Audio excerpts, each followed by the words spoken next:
මම චූටි කතාවක් කියන්නම් පොඩි මතක් කිරීමක් කරන්නම්. කතිකත්වයක් නොතිබ්බත් මේක තමයි ඇත්තම යථාර්ථය කියන මම විශ්වාස කරනවා. ඔබ තමුන්නාසලා ඇති ගෝඨාභය රාජපක්ෂ ජනාධිපතිතුමා අපි ජනාධිපති කෙනෙක් විදිහට පත් කරවුවා. එතුමා පත් කරන අවස්ථාවේ කොරෝනා වසංගතයක් ආවා. අපිට කොරෝනා වසංගතයෙන් අපිට මිදෙන්න වෙන ඇමරිකාව වගේ ඉන්දියාව වගේ ඉතාලිය වගේ රටවල් බොහොම අපහසුතාවයටපත් වුණා.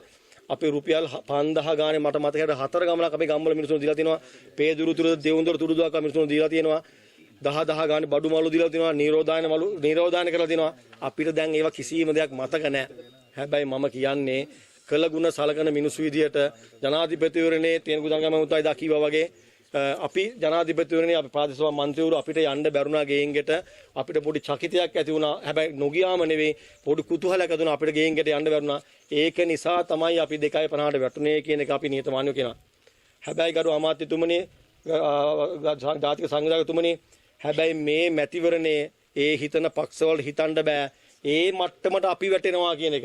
අපි අනිවාර්යයෙන්ම මේ පිට පක්ෂවල දුන්න ඡන්ද රාශියක් මන් දන්න මේ මගෙත් එක වටා එකතු වෙනවා වගේම ලංකාවේ 4 දිග්භාගයේම මිනිස්සු අපේ පක්ෂේ වටා කරාසලා දිනවා. ඒ මොකද මං කියන්න උදාහරණයක් විදිහට මට දැනෙන විදිහට මට තේරෙන විදිහට අපි ලේ තවරාගත් නොගත් පක්ෂයක් කියලා මං කියනවා.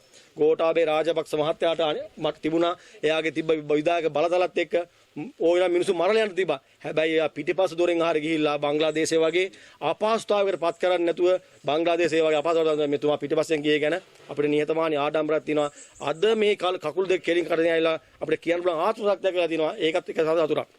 මල්ලිලා මේ අපේ සිසිල් පහඳුර මගේ ආදරේ මල්ලිලා අද එක්සත් ජාතික පක්ෂය හැර ගිහිල්ලා මේ මගෙත් එක්ක ඉන්නේ මේ මගේ තියෙන මනුස්සකමට ඒවා මට මහා මෙරක්සේ වටනවා.